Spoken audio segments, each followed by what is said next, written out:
Hi, my name's Fred, and this is Rottsnshots video blog. And tonight, our subject is going to be Conceal and Carry, an overview of Conceal and Carry, as I will be doing a multi-part series on Conceal and Carry. Anyway, so for all of you, I will make this disclaimer. I am not a part of any official organization. I'm not a certified instructor of any type. And the viewpoints that are expressed here are solely mine and not the viewpoints of any organization or any business. Having said that, and I will also give you warning anytime any of my blogs contain graphic material, as these blogs on Conceal and Carry might.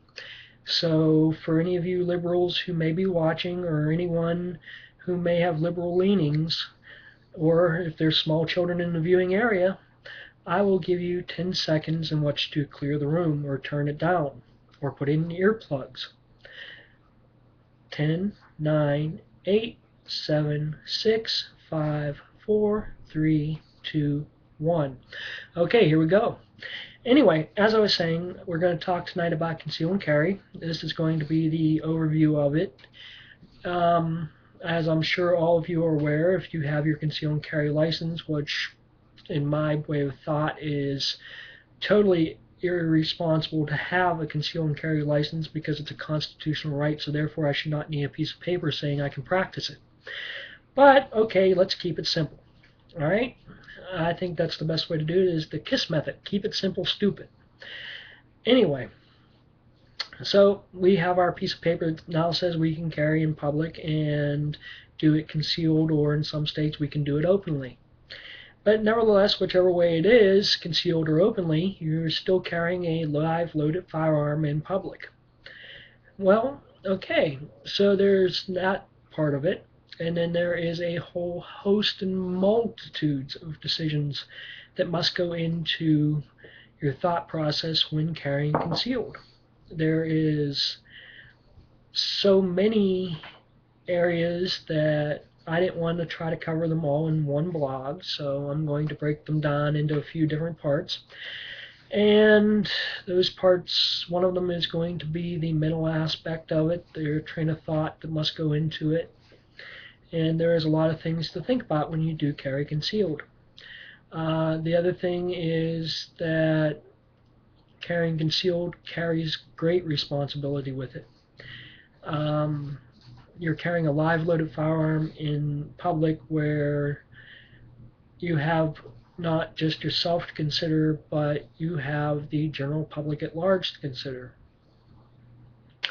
And you have to consider whether you're doing them more of a service by attempting to protect them from the bad guy than you are from letting the bad guy do what it is he is going to do and leave.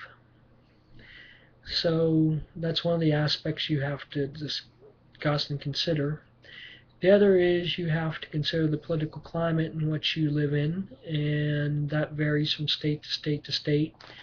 Where here, I will tell you, in the Commonwealth of Pennsylvania, that we're an open carry state, and although we do not have constitutional carry, we have to get permits for our Conceal and Carry. We're supposed to be, in theory, able to carry openly in public without a permit. Having said that, your local and state laws may vary widely, depending on where you live. Okay, so there's local and state laws to consider. I'm not a lawyer. I'm not going to try to define those or get into defining the local and state laws, but that is going to be one of the aspects you must consider, is the law. The other one is your own personal feelings and mindset about carrying a live loaded firearm in public and possibly having to use it and discharge it in defense of yourself or others. And as I said, each state has their own individual laws about that particular thing. Here in Pennsylvania, our Constitution says that the right of the people to keep and bear arms in defense of themselves and or the state shall not be questioned. So theoretically, I should be able to carry my sidearm in public, and I should be able to defend myself and or another citizen under threat of bodily harm without repercussion. So, having said that, we'll move on. Conceal and carry has ramifications to it that range anywhere from legal to mental to physical, and all those ramifications mean a whole lot must go into your decision to carry a firearm concealed. You must at all times remember, if you do have to use that weapon on your side for anything but a really good paperweight, all kind of choices are going to happen in 3 to 5 seconds. I've read several places that the average gunfight is done by the rules of 3 to 5. Well, what does that mean? Because you may not be familiar with the 3 to 5 rule. It means that your average gunfight takes place in 3 to 5 feet in 3 to 5 seconds, and usually 3 to 5 rounds are discharged. Is it possible to discharge more rounds in 3 to 5 seconds? Absolutely. With today's firearms, high capacity magazines, it's very, very possible to discharge 10 to 20 rounds in 3 to 5 seconds. Hopefully that kind of thing will not happen, but again, it is entirely likely to happen.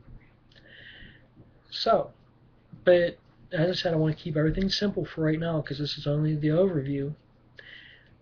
That is the rule of 3 to 5, and that's the rule that I'm going to assume is going to be in effect when and if you would decide to use a firearm for personal defense. Okay, so for now, that's where I'm going to sort of bring this overview to an end. The first subject I will be doing an individual blog on is the mental aspect of carrying concealed and possibly a self-defense situation arising. For now, my name's Fred, and I am one of the video bloggers here at Rottsnshots. You have a great evening.